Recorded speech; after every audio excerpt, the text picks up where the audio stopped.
Olá pessoal, sejam bem-vindos ao nosso canal. Hoje eu vou falar para vocês um pouquinho sobre o projeto São Tantas Emoções. Este que foi um projeto que eu desenvolvi juntamente com outras professoras do agrupamento, o qual eu trabalhei no ano retrasado. Foi o nome do agrupamento Mini Grupo 1. E esse foi um projeto semestral que nós trabalhamos as emoções com as crianças. Então eu vou estar falando um pouquinho do seu surgimento, do referencial que nós usamos, de algumas atividades que nós fizemos, e eu espero que ele sirva como base para projetos futuros e que auxiliem cada vez mais vocês, educador e educadora, na sua prática. Vamos lá? Bom, então esse projeto ele ficou embasado no principal documento norteador da Prefeitura da cidade de São Paulo, que é o currículo. Quem trabalha em SEIs, tanto conveniados como da Prefeitura, já deve conhecer bastante esse documento. Bom, o currículo você consegue fazer o download dele direto no site da SME, tem o documento completo, então você já pode baixar aí no seu celular, no seu computador. E o nosso projeto está fundamentado em alguns eixos norteadores do trabalho na educação infantil que o currículo traz, que são participar, brincar, conviver, conhecer-se, explorar e o expressar.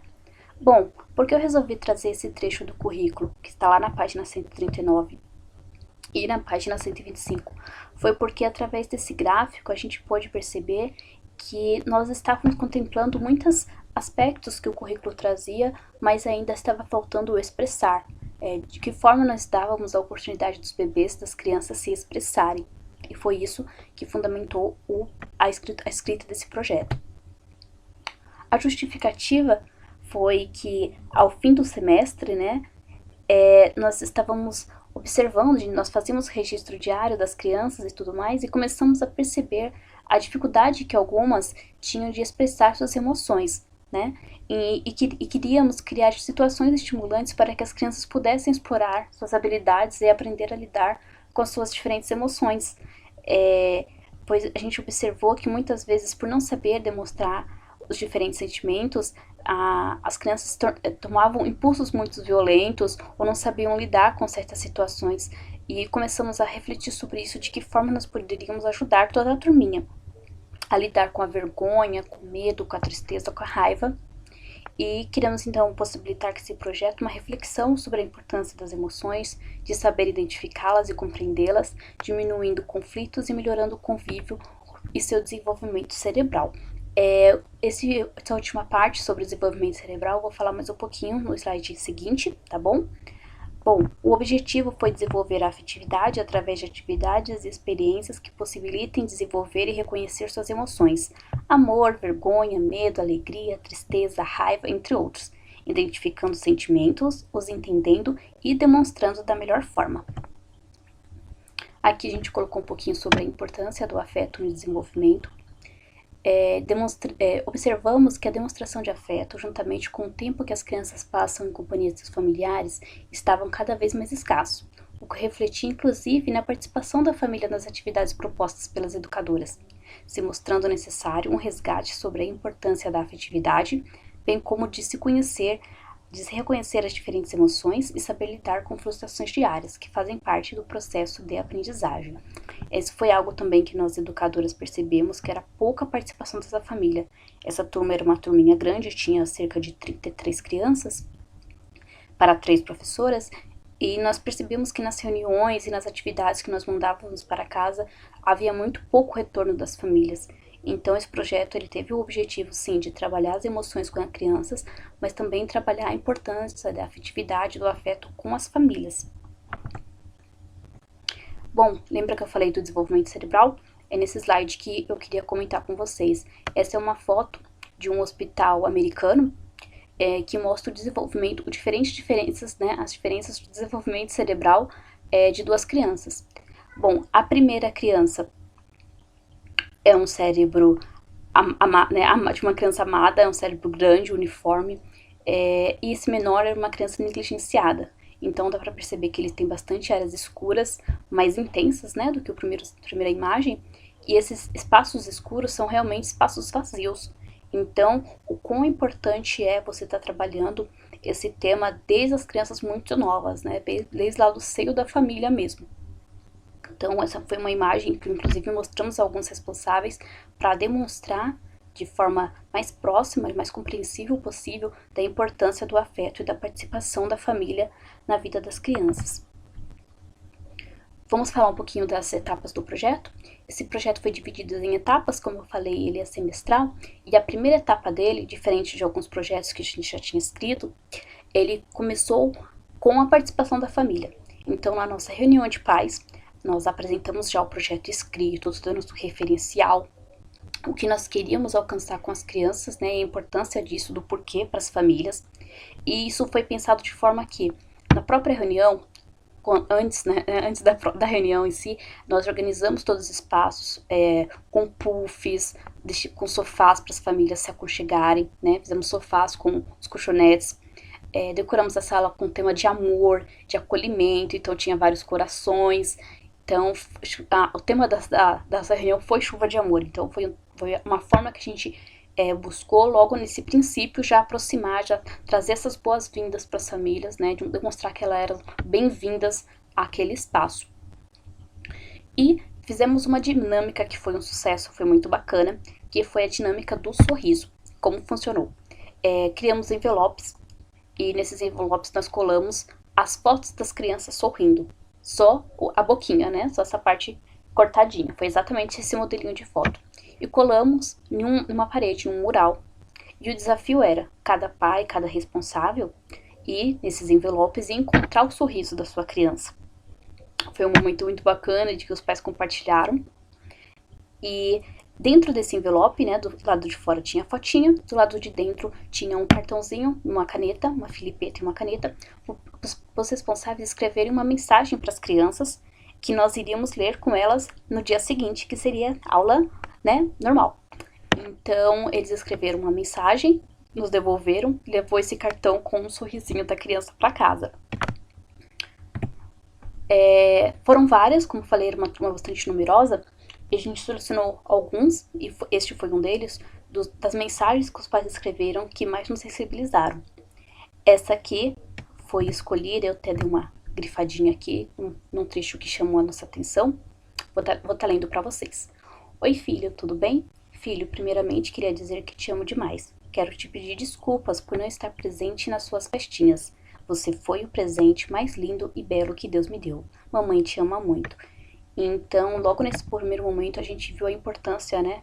Ressaltou ainda mais a importância de trabalhar esse tema, que nós identificávamos que as crianças passavam muito pouco tempo com os pais, e ao analisar nós vimos que muitos pais trabalhavam fora, que eles passavam um dia inteiro, né, no trabalho, e chegavam, as crianças já estavam se preparando para dormir, que as crianças sentiam falta da presença dos pais e os pais sentiam falta, né, dessa presença. Então foi muito bacana trazer esse lado da família também, essa reflexão, né, do que é ser pai, do que é ser mãe, né, atualmente. A segunda etapa foi a animação e as contações de histórias. As contações de histórias, quem acompanha o canal sabe, eu sou apaixonada, e ela está sempre dentro dos projetos que eu desenvolvo. O primeiro livro que nós utilizamos, então, dentro do projeto foi o livro da família, do Todd Parr. Ele é um livro fantástico, com uma história e ilustrações fantásticas que as crianças adoram. E para facilitar ainda mais o manuseio do livro, como nós só tínhamos um e a sala tinha 30, nós criamos um livro gigante. Então foi utilizado o EVA e caneta, sem nenhum material muito difícil acesso, e a gente recriou a história, né, fez uma releitura da história no EVA. Então vocês podem ver que as crianças elas deitavam e folheavam um livro e viravam as páginas sem ter o risco de rasgar, de danificar. Então foi bem bacana. A terceira etapa foi a árvore dos afetos. Nós confeccionamos, digo nós, professoras e crianças, uma árvore na qual, no seu tronco, iriam ficar as fotos da família. Então, nós enviamos um comunicado pedindo fotos dos familiares e colamos todos no tronco dessa árvore que fica na altura das crianças. Então, nós estávamos saindo do período de adaptação, as crianças sempre que sentiam falta de seus familiares podiam ir ver as fotinhas, mostrar quem era a mãe, quem era o pai. E se vocês observarem, esses triângulos coloridos, azul, laranja, roxo, o que são? São desenhos das crianças que não trouxeram fotos de suas famílias. Nós mandamos o comunicado para todos, mas como bem sabemos, nem todos os pais acabam participando, seja qual for o motivo. E para essas crianças não ficarem sem foto, nós demos um quadradinho, né, um pedacinho de color set, pedimos para elas desenharem os familiares, quem elas quisessem, mamãe, papai, cachorro, vovó, enfim, e colocamos na parede junto com as fotos. Assim, todas as crianças tiveram suas famílias representadas. A quarta etapa, como eu tinha mencionado na segunda etapa, é a contação de histórias. Aqui ela ocorreu com o livro Chapeuzinho Amarelo, é um livro bastante conhecido, foi inclusive já divulgado pela Fundação Itaú, então acredito que muitas escolas, muitos professores tenham no seu acervo. E o livro Sinto que Sinto, que é um livro que foi no momento de lançamento dele, no ano passado, do autor, agora autor, né? Do ator e autor Lázaro Ramos, em parceria com o Mundo Bita. Eu admiro e acompanho bastante o trabalho do Mundo Bita, e esse livro, ele foi um ótimo material para trabalhar. Nesse painel abaixo, as crianças tiveram a possibilidade de desenhar as expressões, cada um com seu jeitinho, nós temos um giz, e pedimos para desenhar como é a expressão quando a gente está feliz, quando a gente está triste. Então, vocês podem ver que tem o desenho delas, assim, tem pouquíssimas mão da professora, né? A gente fez um painel e eles que ilustraram, então foi muito bacana. Nós também percebemos uma característica muito peculiar da nossa turma, que era o fascínio que eles tinham pelo lobo mau. Então, nós resolvemos trazer a história dos três porquinhos de uma maneira nova, de uma maneira divertida. Os recursos para contar essa história os porquinhos eram feitos de batata, o lobo mau era um secador, as casinhas foram estrategicamente organizadas para quando eu ligasse o secador que imitava o sopro do lobo, elas voassem, então eu fiz de papelão e tudo mais. Utilizando como base esse livro, A Verdadeira História dos Três Porquinhos. Foi um momento mágico, as crianças adoraram. Eu não posso mostrar, infelizmente não posso mostrar os vídeos porque eu mostro o rostinho das crianças, mas nós gravamos, depois mostramos para os pais numa reunião e foi muito bacana. Então fica aí uma dica de recursos, de você trazer essa história que as crianças amam. Acredito que muitas, né, assim como as nossas, gostem muito do Lobo Mau. É uma forma de você trazer essa história com recursos baratos e que vão encantar as crianças, não tenho dúvida.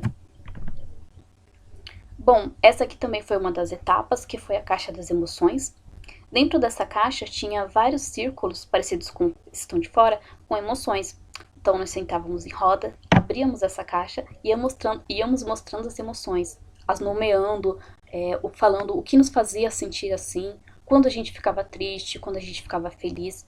E foi muito bacana essa troca com as crianças e deixar elas trazerem, né, as experiências dela, as noções que elas tinham de sentimentos, do que as deixavam felizes ou tristes.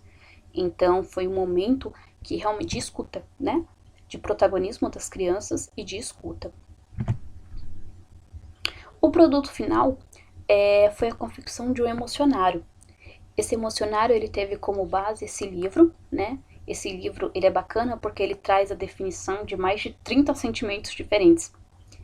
E o emocionário a gente confeccionou com base no livro da vida, da Pedagogia Freinet, que era um diário de classe, né, no formato do tamanho de uma cartolina, só que a gente fez esse emocionário, esse livro da vida, do nosso projeto. Então nele tinha as fotos desde a reunião de pais, as cartinhas que os pais escreveram, as fotos das etapas das contações de histórias, as perguntas das crianças, desenhos. Então era um livro bem vivo, assim, né? Com muita marca da nossa turma, das crianças da nossa turma. Então era um livro bem único. Foi um bacana esse produto final. Nós fizemos ele bem grandão, do tamanho de uma cartolina. E depois os pais puderam folhear e ficou como documentação pedagógica da escola, né? Então vai servir para os anos seguintes, para os professores olharem o que foi desenvolvido, tirarem ideias, sugestões. Então ficou muito bacana. A cinebiografia, que eu falei das animações, elas também estavam presentes nos projetos. Então, a cada 15 dias, uma vez no mês, nós fazíamos um cine pipoca. E esses foram os filmes que nós trabalhamos. É claro que tem vários outros que você pode colocar para trabalhar as emoções, mas esse foi que nós identificamos que a nossa turma iria mais ter proveito, né? Iriam chamar mais atenção. Que foi cada um na sua casa, Divertidamente, Wall-E e os Monstros S.A. Então, após assistir a animação, nós fazíamos uma roda de conversa, falávamos das emoções, o que deu medo, o que fez a gente dar risada, o que a gente ficou surpreso, enfim. Então, esse foi um recurso também muito bem utilizado e que as crianças adoraram participar. Finalizando, eu tenho o referencial, então é o livro Sinto o que Sinto, o livro da família, o livro dos sentimentos, que também serviu como base, Chapeuzinho Amarelo, tem o Monstro nas Barriga, também que foi uma contação de história, o Emocionário, e esses dois últimos foi o nosso referencial enquanto educador, né? Em que documentos nós baseamos ou refletimos sobre esse projeto. Então, foi o Diálogos com Regimília e Projetos Pedagógicos na Educação Infantil, que são sugestões fantásticas. Se você não leu, eu recomendo, que ele traz exatamente essa postura do educador, possibilitar as crianças serem protagonistas da escuta, da importância do registro, o que está muito dentro do nosso projeto. Bom, eu espero que vocês tenham gostado um pouquinho do projeto. Eu resolvi trazê-lo porque eu vi que sempre tem muitas publicações e muitas perguntas e dúvidas sobre como trabalhar esse tema com as crianças. Eu espero que ele sirva como base para vocês desenvolverem um excelente trabalho. É isso. Se vocês tiverem dúvidas, sugestões, podem colocar nos comentários. Não esqueçam de curtir e de compartilhar com outros educadores. Até o próximo vídeo.